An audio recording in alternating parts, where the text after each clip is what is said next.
Sustainable energy. So let us see the sources of energy. So we all know energy is the capacity to do work, and energy can be existing in different forms such as heat, kinetic energy, mechanical energy, light, potential energy, electrical energy, or any other forms. It can be classified into mainly two types: renewable and non-renewable energy. Renewable energy derived from the natural processes such as examples are solar, wind, ocean, hydropower, biomass, etc. Non-renewable are such as coal, oil, and natural gases, also known as the fossil fuels. Let us see one by one. So first one is the wind power or wind energy. It is the use of wind turbines to generate electricity. Wind power is a popular, sustainable, renewable energy source that has much small impact on the environment than burning fossil fuels. So, environment friendly process is used to generate electricity. There are two types: onshore and offshore wind. So onshore is an inexpensive source of electric power and cheaper than the coal and gas plants. Need to be spread over more land and need to be built in rural areas. So this is the specification of onshore wind. And offshore wind is the wind farms on large water bodies, usually in the sea. The construction and maintenance cost is very high.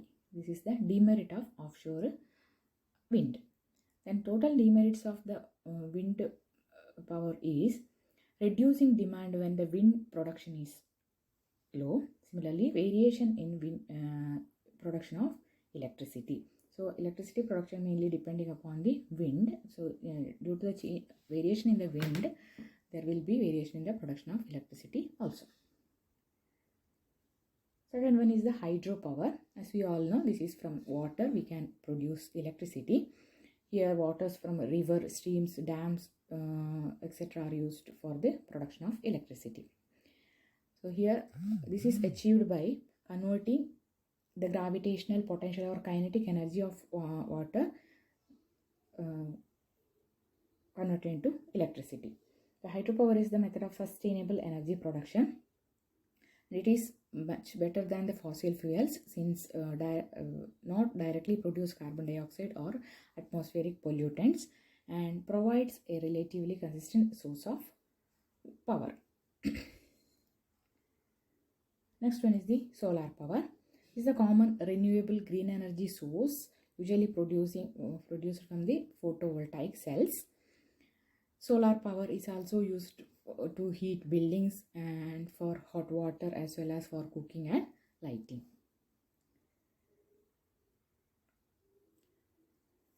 This is one of the application of solar power, that is use of solar energy in space. That is known as space-based solar power. That is the concept of collecting solar power in outer space and distributing to the earth. The main advantage is higher collection rate and the longer collection period. About 55 to 60% of solar energy is lost on this way due to the reflection and the absorption. That is the demerit of this method. And SBSP is considered as a form of sustainable or green or renewable energy. It is attractive solution than the to the fossil fuel depletion. Coming to the electricity generation using sunlight or solar energy. Sunlight can be converted into electricity either by photovoltaics, that is PV, or indirectly by concentrated solar power. Let us see the construction working of photovoltaics or solar cell. So it is a semiconductor device converts the light into the electrical energy. Here PV cell depends on the intensity of the light incident on it.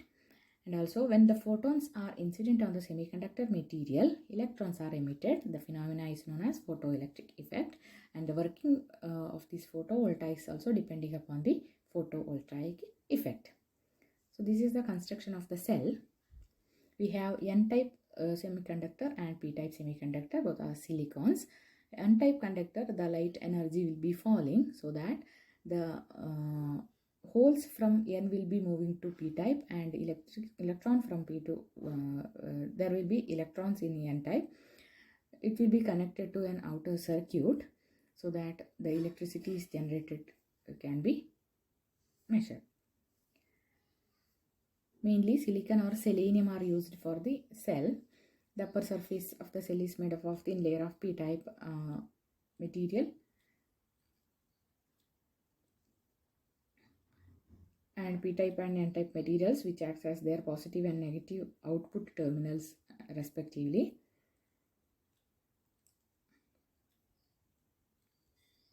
The magnitude of the output voltage is about 0.6 volts, and the current will be 0.8 volt. The different combinations of cell series used to increase this output voltage and current by series combination of PV cell gives voltage 1.2 volt, parallel combination current will be 1.6 volt, and series parallel combination for both current and voltage increases. Then coming to the working of photovoltaic cell, the light incident on the semiconductor material may pass or reflected through it. When the semiconductor material absorbs the light, the electrons on the material starts emitting, that is photoelectric effect. When the electron absorbs the photon, they become energized and starts moving into the material. Because of the effect on the electric field, the particles move only in the direction and develops current. Maximum power point tracker, inverter, charge controller and battery are used, name of the apparatus used in the converting the radiation in the electrical voltage. The maximum power point tracker is to point towards the sun, inverter to convert DC into AC or vice versa, charge controller, and also battery for the storage of electricity.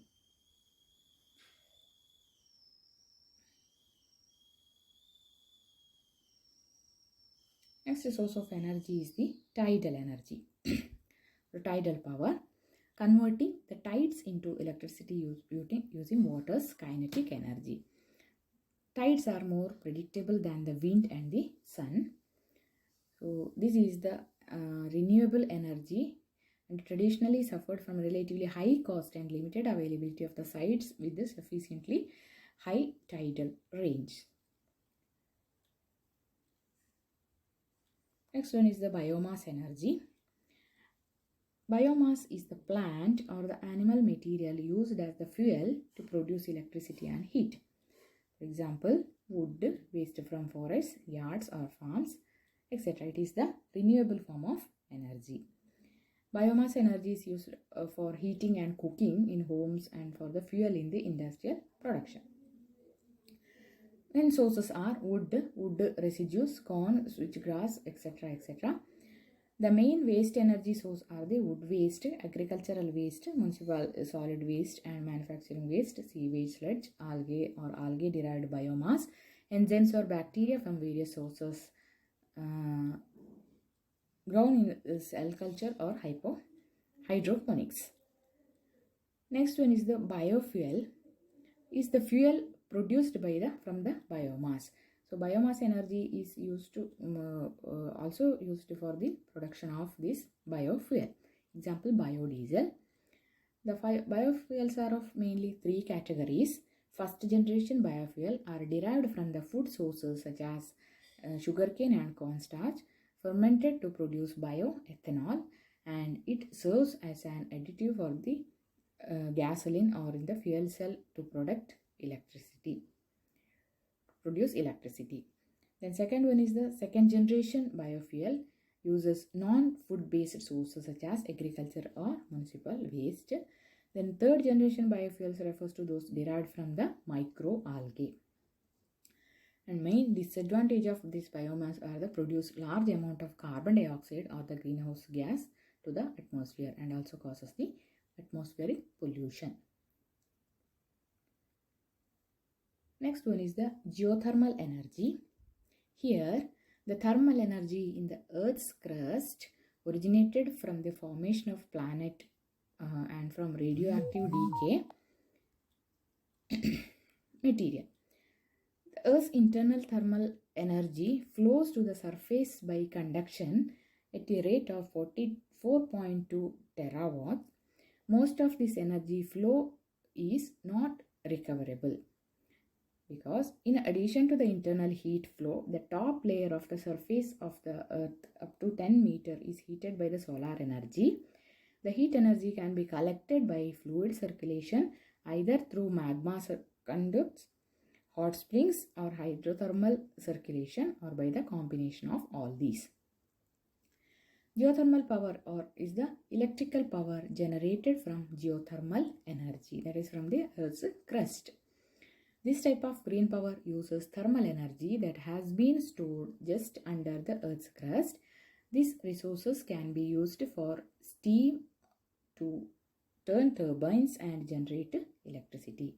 So about 0.35 to 2 terawatt energy can be generated from this geothermal energy. And geothermal energy is considered to be sustainable renewable source of energy because the heat extraction is small compared with the Earth's heat content. And the greenhouse gas emission of geothermal electric stations are on average of 45 grams carbon dioxide per kilowatt of electricity, or less than 5% of that compared to the coal. So it is also environment friendly process.